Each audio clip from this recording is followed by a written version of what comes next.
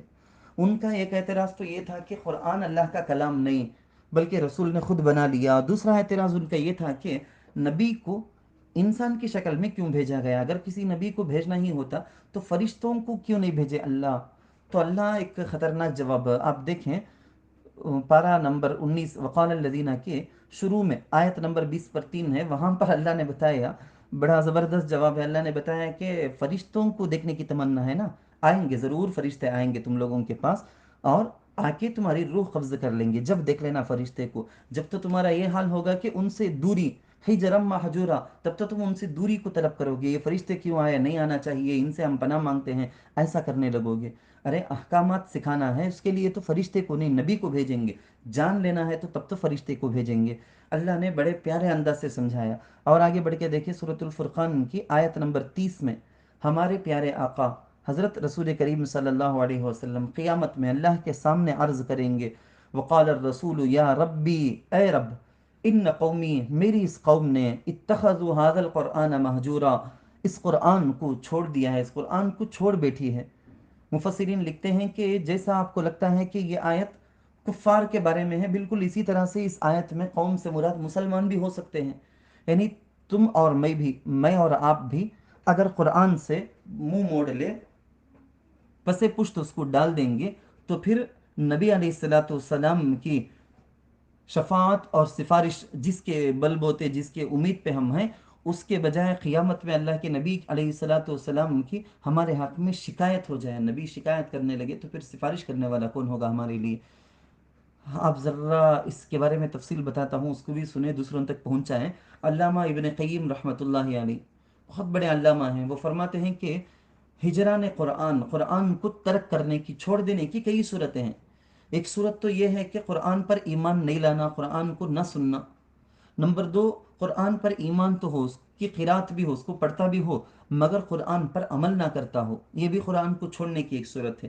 Number 3 انہوں نے بتایا کہ بھائی قرآن کو مانتا بھی ہے، قرآن پر یعنی ایمان بھی ہے، پڑھتا بھی ہے، سنتا بھی ہے، سب کچھ ہے، عمل بھی ہے، لیکن کبھی اپنی زندگی میں کوئی معاملہ ہو جاتا ہے، جھگڑا ہو جاتا ہے، تو قرآن کے فیصلے پر نہیں چلتا، قرآن کو حکم نہیں بناتا. نمبر 4 یہ بتایا گیا ہے سب کچھ ہے لیکن قرآن کے معانی میں غور و فکر نہیں کرتا، یہ بھی قرآن کو ترک کرنے کی ایک صورت. بہت سے ہیں حفاظ ہیں، حافظ یا حافظہ ہیں، لیکن وہ آگے چل کر عالم بنتے ہوئے قرآن کے معنی کو سمجھنے کی فکر نہیں کرتے ہیں، تو ان کے لیے بھی یہ بتایا گیا کہ غور و فکر کرو. اور سب سے آخر میں ایک حکم یہ بھی بتایا گیا کہ اس انسان قرآن کو رکھ کر اپنے دل کی جو بیماریاں ہیں، قلبی جو امراض ہیں، اس کے دور کرنے میں قرآن کو شفا اور دوا نہ بنائے، تو یہ بھی ہجران قرآن ہی کی ایک صورت قرآن کے اندر بتایا گیا. حضرت علامہ ابن قیم لکھتے ہیں. پھر آگے چل کر ہم دیکھیں آیت نمبر 60 پر 2، 60 پر 2 تک بھی اپنی قدرت اور وحدانیت کی مختلف دلیلوں کو اللہ نے سمجھایا ہے. ایک آیت ہے سورت کے آخر میں، وعباد الرحمن الذین یمشون علی الارض ہونا واذا خاطبهم الجاہلون قالوا سلاما۔ یہاں میں ایک بہت شارٹ اینڈ سویٹ انداز سے، اختصار کے ساتھ اور پیارے انداز سے میں آپ کو بتاؤں گا، آیت نمبر 60 پر 3 سے، عباد الرحمن، رحمان کے اچھے بندے، ان لوگوں کی 13 صفتوں کو اللہ نے بیان کیا۔ کیا ہیں وہ صفتیں؟ یمشون علی الارض ہونا، کہ ان کے پاس تواضع ہوتا ہے، عاجزی ہوتی ہے، تکبر، فخر نہیں۔ نمبر 2، خاطبہم الجاہلون قالوا سلاما۔ میں آیت پڑھ پڑھ کر بولنے کے بجائے آپ دیکھیں والذین والذین والذین کر کے آتا جائے گا، وہ نمبر، اس میں آپ نمبر سمجھتے جائیں، ایک ایک نمبر ہے۔ یہ عباد الرحمن وہ ہوتے ہیں جاہلوں سے ان کا سامنا ہوتا ہے، منہ نہیں لگاتے، ان سے جھگڑا نہیں کرتے وہ۔ نمبر 3، راتوں میں وہ نمازیں پڑھتے ہیں، عبادتیں کرتے ہیں۔ نمبر 4، جہنم کے عذاب کا ان کو یہ دلوں میں خوف ہوتا ہے۔ نمبر 5، جب خرچ کرتے ہیں، لا انفقوا لم یسرفوا ولم یقتروا، خرچ کرتے ہیں تو اس کے اندر میانہ روی، ضرورت کے بقدر، ضرورت سے بڑھ کر بھی خرچ نہیں، ضرورت کی چیز بھی لیے بغیر کنجوسی کرنا، تو بخالت بھی نہیں، فضول خرچی بھی نہیں، دونوں کے بیچ میں وہ ہوتے ہیں۔ نمبر 6، شرک سے مکمل اجتناب کرتے ہیں۔ نمبر 7، وہ ناحق کسی کو قتل نہیں کرتے۔ نمبر 8، عباد الرحمن وہ ہیں جو زنا اور بدکاری سے بچتے ہیں۔ نمبر 9، عباد الرحمن وہ ہیں جو جھوٹی گواہی سے بچتے ہیں۔ نمبر 10، وہ لغو، گانے بجانے سے اور ایسی مجلسوں میں بیٹھنے سے جانے سے بھی بچتے ہیں۔ کسی ہوٹل میں چلے گئے، وہاں پر میوزک ہے، کسی ایسی جگہ میں جہاں پر میوزک، شور، ہنگامہ ہے، فلمیں ہیں، گانے ہیں، ایسی جگہوں سے بھی وہ بچتے ہیں۔ والذین اذا ذکروا بآیات ربہم، خیر۔ نمبر 11 کیا؟ اللہ تعالیٰ کی کتاب وہ سنتے ہیں نا تو ان کے دل میں بڑا اثر ہوتا ہے، ان کا دل متاثر ہو جاتا ہے۔ عباد الرحمن وہ ہیں۔